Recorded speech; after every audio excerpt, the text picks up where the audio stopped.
Ari, let's stay in the Big Ten. Indiana heads to Oregon. Oregon is an 8.5-point favorite in this game. This is a strange one to me because, like, Indiana, we have in our minds one thing about Indiana, and it's that it's last year's team, similar to last year's team, and then when they went to Ohio State, they got shelled. But I think this might be better than last year's team. Also, this is not going to Ohio State. This is going to Oregon. Also a very difficult place to play. Also a team loaded with NFL talent. But if Indiana is truly better, they should put up a fight in this game. If not, win it. Oregon is a very, very good team. Caught myself.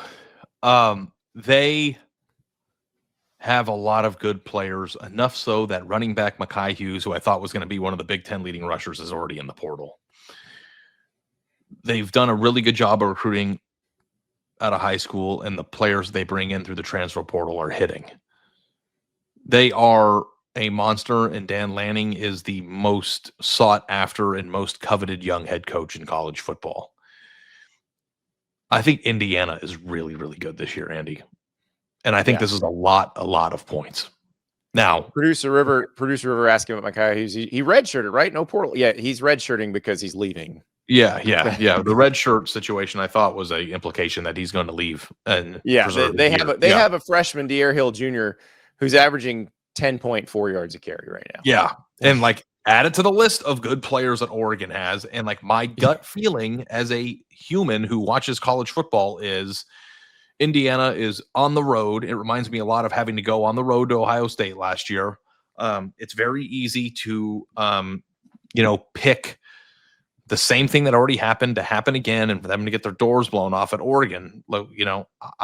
Not so fast. I think that Indiana is better than they were last year. And you know what? I don't know that we've even acknowledged on this show. If you Google mock draft, Fernando Mendoza is the first quarterback off the board in every mock draft online right now. And I don't know if that matters to you. I don't know if that matters to you. Pro people love him. Pro people love him. 8.5. I think I'm going to take 8.5, Andy. I think I'm going to take it. This is why we don't do this before the show. And I'm sorry, because I know you'd like to see us argue. And if you look at our records, obviously Ari and I disagree a few times on picks, but yeah, I'm with you. I think it's too many points. I think Oregon's going to win the game, but I think Indiana's going to make it really interesting. You need to talk about my record. I'll slap you. You see how that works for you. Go ahead and try that. I saw Andy's. Andy was behind me in traffic because we drove separately to the Miami game, and the person in front of me was going very slowly, and I'm not sure Andy realized that I was directly in front of him, and he started honking like a psychopath. And no, I knew it wasn't your fault. I knew it was some idiot sitting at a green light not moving. Did you know I was in the car in front of you? Yeah. Oh, and then I turned around. I'm like, who's this guy honking? And I was like, oh, that's Andy. And then his lifted F-150. I'm like, yeah, no one's going to mess with this guy. So I probably won't slap you. It's Florida. Someone will mess with anybody in Florida. Yeah. I would not be honking in the Florida Panhandle. Wait, Tallahassee's not in the Panhandle? Big Bend area. Yeah. I'm learning my geography. Download the Game Time app. Redeem the code STAPLES. Get $20 off your first purchase. Terms apply, of course. So when you get that Game Time app, you type in Texas football. You click on it. It'll say Red River Rivalry, Texas versus Oklahoma. So you can click and find exactly where in the Cotton Bowl you'd be sitting. We're talking about in the $300-ish range for really good seats. You can get in the $200-ish range. This is still a pretty hot ticket. The Oklahoma fans are very excited. The Texas fans haven't quite given up, though. We will talk about where their heads are at right now. Also, maybe you don't live in Dallas. Maybe you live in LA and you want to see Michigan play against USC. Well, for under $200, you can get into the Coliseum. If you want to get good seats, you're still talking about high 200s into the 300s to get the good seats at the Coliseum. But you can get those on Game Time. And also, if you haven't made your decision yet, it's only Monday. Let's say you're going to wait till Friday or Saturday. The prices often drop as you get closer to the time of the event. So go to Game Time. Redeem the code Staples, $20 off your first purchase. Terms apply, of course. And that price that you see on the app is the price you pay. It doesn't add a bunch of charges there at checkout. It's just that price. So go to Game Time. They're going to treat you fairly. You're going to get a good seat, even if it's the last minute. Yeah, and we might look stupid here, Andy. Like Oregon might just come out and win, 49-20 or something, and do to Indiana what Indiana did to Illinois. That's the sport.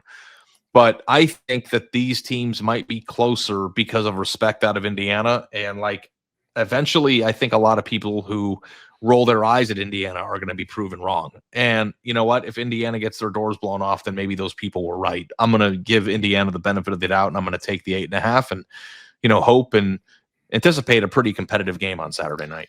So you want to slow down Oregon's offense, you stop the run game. You limit the run game. Fernando Mendoza's been good every game, but they weren't very productive against Iowa, and it's because they couldn't run the ball. So against Iowa, they averaged 2.7 yards a carry. If Oregon can hold Indiana below 4 yards a carry, Oregon is going to win this game, period. But if it's above 4 yards a carry, or if Indiana is like they have been most of the season, where it's been like 6 yards a carry, then Indiana is going to be in it and possibly winning it. That's really going to be the key there.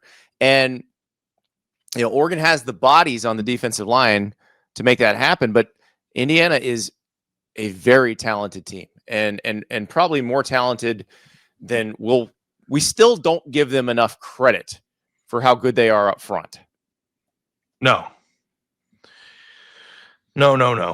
The offense has two high-level first-round potential picks in Elijah Surratt and Fernando Mendoza, it seems.